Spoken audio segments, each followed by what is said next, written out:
এই কথাটা নিয়ে কোনো দ্বিমত নেই। Surgery is an art and surgeons are artists.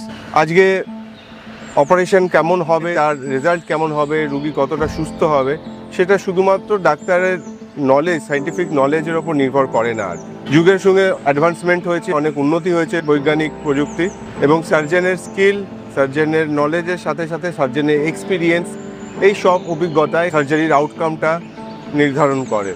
এর সাথে আরেকটা ফ্যাক্টর যেটা সবথেকে বেশি দেখতে হয়, সেটা হলো সার্জেনের মেডিকেল ফিটনেস, সার্জেনের ফিজিক্যাল ফিটনেস। আগেকার দিনে আমরা শুনতাম পাকা চুলওয়ালা সার্জেন হলেই শুধু নাকি তার অভিজ্ঞতা আছে এরকম জাহির করা হতো। যেটা আরেকটা এর সঙ্গে দেখতে হবে, হাতের স্টেবিলিটি কতটা, এই অপারেশন করার জন্য উনি কতটা ফিজিক্যালি ফিট। কারণ নিউরোসার্জারিতে এক একটা অপারেশনের দৈর্ঘ্য চলে 7 ঘন্টা, 8 ঘন্টা, এরকম পর্যন্ত এক একটি ব্রেন টিউমারের অপারেশন এক্সটেন্ড করতে পারে। আমি কি অতটা সার্জিক্যালি ফিট এই অপারেশনটা ক্যারি করার জন্য? This is one question that needs to B addressed at the end of the day.